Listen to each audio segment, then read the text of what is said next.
travel is back. I think you saw in 2021, it showed the resilience of our business, the strength of our teams, and just how much people really want to travel for business and leisure when restrictions are lifted.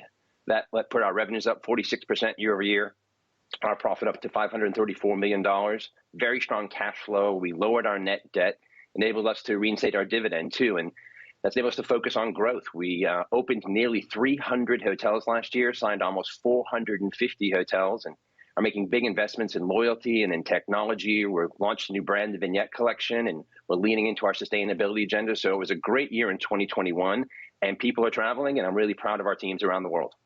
Keith, can I ask you about inflation then? Because one of the issues has been the rising costs for workers demanding more in terms of wages, the imports along the line from energy prices to food and beverage.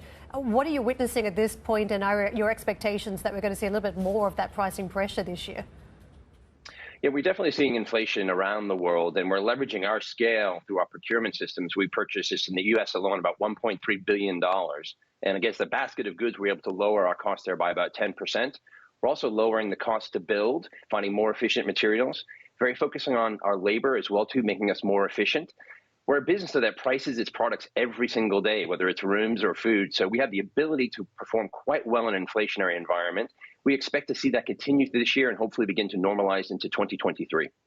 Keith, I know your hotel in downtown Kiev very, very well. In fact, if I bumped into Madeleine Albright in there back in 2014, just after Euromaidan as well. You are in the heart of Kiev as well. And of course, you have properties throughout the world as well. How concerned are you about an escalation of violence and potentially a war between Ukraine and Russia? You know, we've been operating around the world for 75 years with the Intercontinental brand in some of the most interesting places and challenging places. So our teams are really well versed at how to function in this sort of environment. We're very concerned about the escalation that's happening in Ukraine and with Russia. And so our teams have been very, very well briefed to look after our customers, to look after our assets, and to look after our people. But again, hopefully this will de-escalate in the coming days. I presume you have a significant number of properties throughout Russia as well. In fact, I know you've got some franchises out there as well. Do you fear that sanctions will prevent you from operating out there? Yeah, we have about 30 hotels across Russia, and clearly sanctions would impact our ability to operate there too. And we've been preparing that for months, recognizing that this issue has been growing. So we're well prepared. We understand what we will need to do if sanctions come forward. And again, we hope it de-escalates and that people begin to travel and that we can continue to focus on growing our business around the world.